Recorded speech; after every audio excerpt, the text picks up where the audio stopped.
شروع اللہ کے پاک نام سے جو بہت ہی مہربان اور نہایت ہی رحم کرنے والا ہے۔ میرا نام مفسر قیوم ہے اور اپنے چینل میں آپ کو خوش آمدید کہتا ہوں۔ آج کی اس ایپیسوڈ میں ہم بات کریں گے عامل بابوں کے اوپر اور جعلی پیروں کے اوپر جو لوگوں کو گمراہ کر رہے ہیں۔ کیا ان کا ہمارے دین سے کوئی تعلق ہے یا نہیں ہے؟ آئیں جمشید صاحب سے پوچھتے ہیں۔ السلام علیکم جمشید صاحب، کیسے ہیں آپ؟ جی وعلیکم السلام، بہت شکریہ مفسر صاحب۔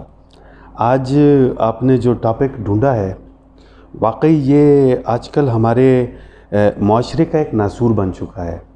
تو سب سے پہلے ہم ان عامل، فقیر، جعلی پیر، اس طرح کی باتیں یہ ہم اپنے الیکٹرانک میڈیا کے اوپر خبروں میں آتے ہیں کہ انہوں نے سیدھے سادے لوگوں کو بیوقوف بنایا، ان کے پیسے لوٹے، ان کے ساتھ پتہ نہیں کیا کیا طریقہ کار یہ لوگ کرتے رہتے ہیں۔ اور ان کو کھلی چھوٹ بھی ہے کہ کیونکہ ہم لوگ یا ہمارا معاشرہ جو ہے وہ اس چیز کو کوئی برا بھی نہیں سمجھ رہا۔ جب ہم آپ کبھی ان کے دعووں پر، ان کے وعدوں پر آپ کبھی غور سے ان کو دیکھیں، یہ بعض ایسی چیزوں کا دعوے کرتے ہیں جو وہ کام اللہ کے سوا کوئی نہیں کر سکتا۔ جو وعدے ہیں یہ سب کے ایک جیسے ہیں۔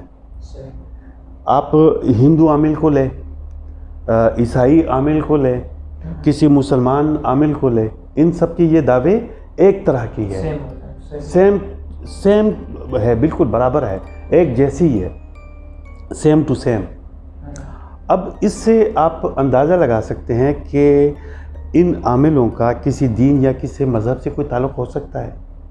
مطلب وہ کام جو ایک ہندو عامل دعویٰ کرتا ہے کہ میں کر سکتا ہوں، وہ ایک مسلمان عامل بھی وہی دعویٰ کر رہا ہے، وہی والا دعویٰ سیم عیسائی بھی کر رہا ہے۔ تو اس کا مطلب ہے کہ ان چیزوں کا یا اس علم کا جو یہ لوگ اپنا بتا رہے ہیں، اس کا کسی بھی مذہب یا کسی بھی دین سے کوئی تعلق نہیں ہے۔ یہ ان کے اپنے جو جنتر منتر یا جو بھی ان کے جادو کے وہ ٹوٹکے یا جو حربے ہے وہ ہے، اس کا کسی دین یا اس کو ملانا یہ بہت بڑے گناہ کا کام ہے۔ یہ کسی دین کے ساتھ خاص کر اپنے دین کے ساتھ اس کو ملانا یہ بہت بڑا، میں کہہ رہا ہوں، کبیرہ گناہ ہے کہ ان چیزوں کا یا ان عاملوں کو ان کا ہمارے دین سے کیا لینا دینا۔ دیکھیں ان کے دعوے جو ہیں وہ شرک کے ہے۔ بالکل۔ ابھی اس پہ ہم آگے مزید بات کرتے ہیں۔ تو یہ جو لوگ ہیں ان کا ہمارے دین سے یا کسی بھی مذہب سے کوئی تعلق نہیں ہے۔ اب سوال یہ پیدا ہوتا ہے کہ کیا ان میں کوئی اچھے اور کوئی برے بھی ہے؟ کہ اکثر ہم کہتے ہیں نا کہ جعلی ہے اور جعلی عامل یا جعلی پیر، فقیر، یہ وہ۔ تو یہ ہم آگے اللہ پاک کے کلام سے کچھ جو رہنمائی ہم لینا چاہتے ہیں وہ اللہ کے کلام سے ہی لیں گے۔ ہم کہہ رہے تھے کہ جعلی، تو میرا یہاں پہ واقعی یہ میرے دماغ میں بھی سوال آیا کہ اچھا جعلی کیا ہے تو کوئی اصلی بھی ہوں گے؟ نہیں۔ تو مطلب یہاں پہ آ کے واقعی میرا دماغ بھی کلیئر ہو رہا ہے کہ اصلی بھی نہیں ہے۔ نہیں، دیکھیں یہ وہ چیزیں ہیں کہ آپ مجھے ایک بات بتائیں، اللہ پاک قرآن پاک میں سورہ النجم میں فرماتا ہے ہم لوگ ان کے پاس جاتے کیوں ہیں؟ پہلے ہم اس بات پہ آتے ہیں، ہم لوگ ان کے پاس جاتے کیوں ہیں؟ ہم لوگ ان کے پاس اس وجہ سے جاتے ہیں کہ جب ہم کسی پریشانی میں ہوتے ہیں یا کوئی ایسا کام جو ہمیں ناممکن لگتا ہے، کوئی ایسا کام جو ہمیں ناممکن لگتا ہے، تو ہم ان لوگوں کی مدد لینا چاہتے ہیں کہ شاید یہ ہماری کوئی مدد کر لیں گے یا ہمیں کوئی اس طرح کا کوئی ہم تعویذ گنڈا یہ وہ چیزیں کر کے تو ان سے ہمیں کوئی مدد حاصل ہوگی۔ کیونکہ یہ اپنے لوکل ایڈورٹائزمنٹ کے اندر یہ کہتے ہیں نا، کہتے ہیں تو مائنڈ بن جاتا ہے، یہ ہو جائے گا، اس طرح۔ جی جی جی جی بالکل۔ تو ہمارا مائنڈ اس طرف جاتا ہے کہ نہیں یار ادھر اس کو بھی آزما لیتے ہیں۔ جب انسان پریشانی میں ہوتا ہے تو پھر وہ ہر جگہ پہ ہاتھ پاؤں مارتا ہے، وہ پھر یہ بھی دیکھتا ہے کہ نہیں میں ہو سکتا ہے ادھر سے مجھے کوئی آرام آئے۔ کوئی بندہ بیمار ہو گیا، جی فلاں جگہ پہ ایک بندہ ہے وہ دم کرتا ہے، فلاں جگہ پہ جو ہے نا وہ تعویذ دیتا ہے تو بندہ ٹھیک ہو جاتا ہے، یہ وہ۔ اور ریسرچ نے ثابت کیا کہ وہ زیادہ تر جو لوگ ہوتے ہیں وہ سائیکی پیشنٹس ہوتے ہیں، وہ مریض ہوتے ہیں، وہ ذہنی مریض ہوتے ہیں جن کو جو پریشانیوں میں گھر جاتے ہیں۔ حالانکہ اللہ پاک قرآن پاک میں سورہ نجم میں اللہ پاک فرماتا ہے کہ کیا تم جو بھی خواہش کرو گے تو وہ تمہیں مل جائے گا؟ تم جس چیز کی خواہش کرو گے تو وہ تمہیں مل جائے گا؟ ضروری نہیں ہے کہ تم جس چیز کی بھی خواہش کرو تو وہ تمہیں مل جائے. اللہ نے ایسا کوئی وعدہ تو کیا نہیں ہے. پھر اسی سورہ نجم میں آگے اللہ پاک فرماتا ہے کہ انسان کو وہی کچھ ملتا ہے جس کے لیے وہ کوشش کرتا ہے. جس کے لیے وہ کوشش کرتا ہے اس کو وہی کچھ ملتا ہے، اور اس کی کوشش جلد سامنے آ جائے گی. مطلب کہ اس کی کوشش جو ہے وہ کوئی سیدھی سمت میں ہے. آپ جس چیز کے لیے بھی کوشش کرتے ہو اور اللہ کی مہربانی ہو، اس کی مدد ہو. تیسرا، ہم جو لوگ ان کے پاس جاتے ہیں تو ہمیں یہ بڑے ایسے لگتے ہیں کہ یہ کوئی بہت بڑے ولی اللہ ہے یا ان کا کوئی ڈائریکٹ کنیکشن ہے. تو ایک چیز تو ان کو خود بھی پتہ ہے اور عام لوگوں کو بھی پتہ ہے کہ ایک بندہ، آپ کسی انسان کو تو دھوکہ دے سکتے ہو لیکن اللہ کو دھوکہ نہیں دے سکتے. اب آپ ایک بندے سے پیسے لے کے اس کے ساتھ فراڈ کر کے کسی بھی کام کے حوالے سے، اور بلکہ استخارہ بھی پیسوں سے کیا جاتا ہے. جو استخارہ ہے جی، بذریعہ استخارہ ہم آپ کا جو ہے نا آپ کو بتا دیتے ہیں، اس طرح کے معاملات ہے. اب اللہ سے یہ چیزیں پوشیدہ نہیں ہیں. اللہ سے تو یہ چیزیں پوشیدہ نہ یہ کر سکتے ہیں. تو آپ خود اندازہ لگائیں کہ اللہ کو تو پتہ ہے، تو ایسے لوگوں کے کام کبھی سوریں گے؟ کبھی نہیں ہوں گے. ان کے کام بگڑیں گے، ان کے کام کبھی سیدھے نہیں ہوں گے، کیونکہ وہ تو دھوکہ دے کر، جس بندے کے ساتھ دھوکہ ہو رہا ہوتا ہے اس کو تو نہیں پتہ، لیکن اللہ کو تو پتہ ہے کہ یہ بندہ دھوکہ کر رہا ہے. تو کیا ایسے دھوکے باز کے منہ پہ اللہ پاک اس بندے کے معاملات حل کرے گا؟ بالکل. اللہ پاک تو فرماتے ہیں کہ میں تو شہ رگ سے تمہارا زیادہ قریب ہوں، تو تم مجھ سے مانگ کے تو دیکھ. تو ہم بجائے کہ اپنی غلطیوں کو دیکھیں کہ ہم سے کہاں پہ غلطی ہوئی ہے، بجائے اس کے کہ ہم خود محنت کریں، خود کوشش کریں، ہم ایسے شارٹ کٹس میں، ایسے لوگوں کے چالوں میں آ جاتے ہیں اور پھر بعد میں ہمیں دھوکہ ہی ہونا ہے. ہمیں دھوکہ ہی ہونا ہے. اب اس کے بارے میں کچھ چند آیات جو قرآن پاک میں ہے وہ پیش کرنا چاہتا ہوں، تاکہ لوگوں کا جو ہمارے دماغ میں کوئی ایسی باتیں ہیں تاکہ وہ ختم ہو جائے. ٹھیک ہے جی. سورہ البقرہ آیت نمبر 101. اہل کتاب میں سے ایک گروہ نے اللہ کی کتاب کو اسی طرح پس پوش ڈال دیا گویا کہ وہ جانتے ہی نہیں، اور وہ اس کے پیچھے پڑ گئے جس کو حضرت سلیمان علیہ السلام کے دور میں شیاطین پڑھا کرتے تھے. اور حضرت سلیمان علیہ السلام نے راہ کفر اختیار نہیں کی، بلکہ شیاطین ہی کفر کے مرتکب ہو گئے تھے. نیز وہ ان باتوں کی بھی پیچھے پڑ گئے جو بابل میں 2 فرشتوں ہاروت اور ماروت پر نازل کیا گیا تھا، اور وہ کسی کو کچھ نہیں سکھاتے تھے جب تک کہ ان سے نہ کہہ دیتے کہ ہم تو ذریعہ آزمائش ہے، پس تم کافر نہ بنو. یہ لوگ ان سے وہ باتیں سیکھتے جس سے میاں بیوی میں جدائی ڈالتے، اور وہ اللہ کے حکم کے سوا کسی کو بھی ضرر نہیں پہنچا سکتے تھے. اور ان لوگوں نے وہ باتیں سیکھی جو خود ان کے لیے مضر تھی اور انہیں کوئی نفع نہیں پہنچاتی تھی. اور یقیناً انہیں معلوم تھا کہ جن لوگوں نے اس مضر علم کو لیا ہے ان کے لیے آخرت میں کوئی حصہ نہ ہوگا، اور یقیناً بری ہے وہ چیز جس کے بدلے انہوں نے اپنے آپ کو فروخت کیا. کاش انہیں معلوم ہوتا، اور اگر وہ ایمان لے آتے اور تقوی کی راہ اختیار کرتے تو اللہ کے ہاں ان کے لیے بہتر اجر ہوتا. کاش انہیں معلوم ہوتا. یہ سورہ بقرہ میں اللہ پاک نے واضح طور پر فرما دیا ہے. یہ کچھ دور کے لیے، کسی دور کے لیے جس میں مختلف لوگوں کے اوپر آزمائشیں آتی ہے. اسی طرح ہاروت اور ماروت فرشتے جو کچھ جادو کی چیزیں لوگوں کو سکھانے کے لیے وہ آئے تھے، اللہ پاک نے ان کو ذریعہ آزمائش بنایا تھا، اور وہ بتاتے بھی تھے. اور وہ تو لوگ کیا کرتے تھے کہ جیسے میاں بیوی میں جدائی ڈالنا یا اس طرح کے کوئی مضر کام ہی مطلب سیکھتے، کوئی اچھے کام تو نہیں سیکھتے تھے کہ جو ان کو کوئی فائدہ بھی پہنچاتے یا لوگوں کو فائدہ پہنچتا. ٹھیک ہے. تو وہ اس طرح کے وہ ہتھ کنڈے، اس طرح کی چیزیں وہ کرتے، تو اہل کتاب بھی ان کے پیچھے پڑ گئے. اور اللہ پاک صاف طور پہ کہ یہ چیزیں کچھ بھی کسی کو نقصان نہیں پہنچا سکتی. اللہ کے حکم کے سوا اس طرح کی چیزیں کوئی کسی کو کوئی ضرر یا کوئی نقصان کوئی نفع نہیں پہنچا سکتی. اور اس میں ایک جو بات جو ہمارے لیے بڑی خطرناک بات ہے کہ جو لوگ اس کے خریدار ہیں، جادو کے ٹونوں کے جو خریدار ہے، ان کا آخرت میں کوئی حصہ نہیں ہے. جب ہم دوسروں کے آستانوں پہ جاتے ہیں اللہ کے سوا اپنے مرادیں پوری کرنے کے لیے، اس طرح کے جادو ٹونے خریدنے کے لیے، تو اللہ پاک فرماتا ہے کہ ان لوگوں کا آخرت میں کوئی حصہ نہیں ہے. تو یہ اگر آپ کی آخرت کو برباد کر دے، ایسے عمل ہمیں کیوں کرنے ہیں؟ ہمیں اس طرح کی چیزوں میں پڑھنا کیوں ہے؟ ہم تو مسلمان ہیں، ہمیں تو یہ کرنا چاہیے کہ جو بھی مدد مانگنی ہے اس رب سے مانگو. بے شک بے شک. ایسی چیزوں کا جس کو اللہ پاک نے پہلے سے منع فرمایا ہے، ایسی چیزیں جس کو اللہ پاک نے منع فرمایا ہے، تو ہمیں تو اس کی طرف اس کے قریب بھی نہیں جانا چاہیے.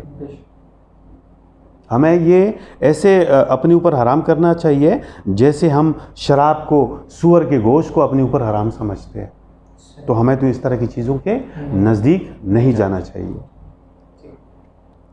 اب یہ جو باتیں ہیں کہ مطلب اس سے یہ ظاہر ہوتا ہے کہ یہ لوگ جیسے کہ ان کو غیب کا علم ہے، یہ لوگ ایسا شو کرتے ہیں.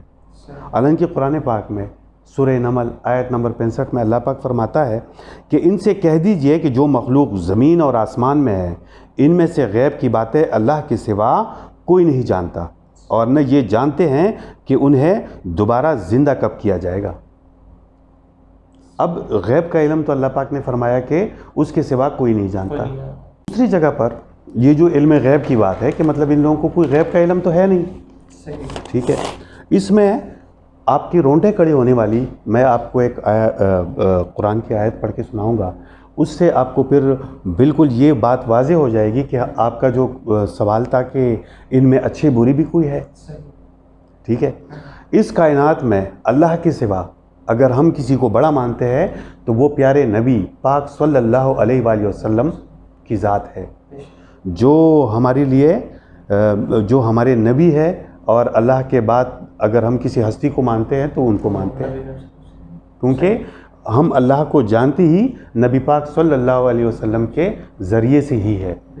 ٹھیک ہے، اب سورہ انعام آیت نمبر 49 میں اللہ پاک فرماتا ہے کہ اے نبی صلی اللہ علیہ وآلہ وسلم کہہ دے کہ میں یہ نہیں کہتا کہ میرے پاس اللہ تعالیٰ کے خزانے ہیں، نہ یہ کہتا ہوں کہ میں غیب جانتا ہوں، نہ یہ کہتا ہوں کہ میں فرشتہ ہوں.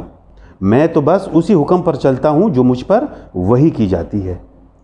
اب اس نبی نے تو اعلان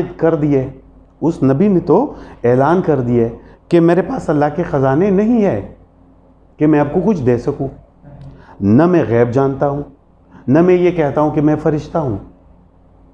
تو جب اتنے بڑے ہستی نے اعلان کر دیا کہ میرے پاس نہیں ہے، تو اس کے علاوہ پھر کون ہو سکتا ہے؟ ایسے فراڈیا عامل یہ لوگ تو کچھ بھی نہیں کر سکتے. پھر حضرت نوح علیہ السلام، ان کو جب وہ لوگوں کو علم سکھاتے تھے، دین کی طرف بلاتے تھے، تو وہ کہتے تھے کہ لگتا ہے ہمیں یہ ہے کہ ہمارے جو معبود ہے دوسرے جو اللہ کے سوا ہے، انہوں نے آپ کو دیوانہ بنا دیا ہے. حضرت نوح علیہ السلام تو انہوں نے کہا کہ آپ لوگ جو کچھ آپ کے یہ معبود یا آپ کے جتنے بھی لوگ ہیں ان سب کو اکٹھا کرو اور میرے خلاف ان کو لگا دو کہ میرے خلاف یہ کیا کر سکتے ہیں. تو مجھے جب تک اللہ کوئی ضرر نہیں پہنچا سکتا تو ان لوگوں کی کوئی طاقت نہیں ہے. بھلا کون ہے جو پریشان حال کی فریاد سنتا ہے جب وہ اسے پکارتا ہے اور اس کی تکلیف کو دور کر دیتا ہے؟ کون ہے جو تمہیں گزشتہ لوگوں کا جانشین مقرر کرتا ہے؟ تو ایک اللہ کے سوا کوئی اور معبود بھی ہے؟ نہیں، بلکہ تم بہت کم نصیحت حاصل کرتے ہو. اس کے بعد سورہ جن، اکثر ان لوگوں نے لکھا ہوتا ہے کہ جی سورہ جن کے ذریعے ہم آپ کے مدد کرتے ہیں اور آپ کے معاملات حل کرتے ہیں. تو سورہ جن نازل ہوا ہے اس طرح کے لوگوں کے باتوں کو ختم کرنے کے لیے.